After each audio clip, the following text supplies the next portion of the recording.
made an enormous contribution to the Royal Welsh College. We all see it every day in the college, that fantastic chamber recital hall, which is exquisite, and it has transformed what we can do. When Yehudi Menaimin thought about the whole live music now idea, a lot of people thought that he was absolutely crazy, that it would not work. But Ian believed it from the start. Whenever I pick up the phone to Ian, he's always ready to give advice. He's always really interested about what we're doing, about going to see the group in Tredegar, making that effort, is not inconsiderable.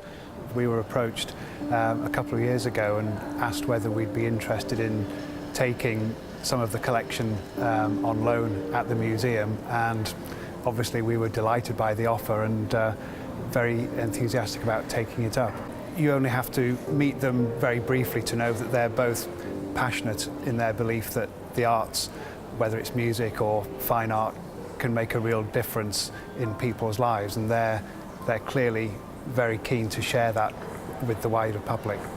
The museum is famous for the wonderful bequests made by the sisters Gwendolyn and Margaret Davies of French Impressionist and Post-Impressionist art, and to see that collection in dialogue with the Stoutses collection is really fascinating and wonderful, and in my view, enhances both collections. His interest in the college goes well beyond his gift.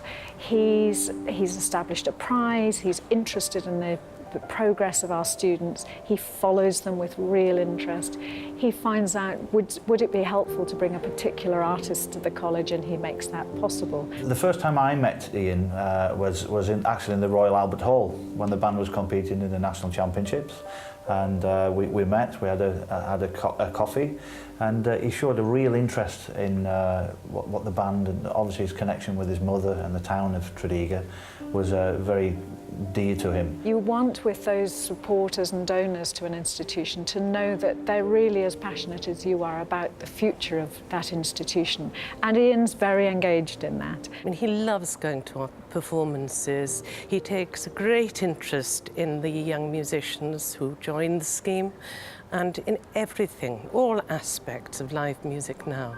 It's quite possibly the greatest private collection of modern and contemporary British art, and to have the opportunity to show it here in Cardiff is just wonderful. Ian's involvement has meant that artistically it's opened a lot of new opportunities for the band. And I would also like to say thank you very much to Ian Stoutska. Diolch yn fawr iawn, Ian.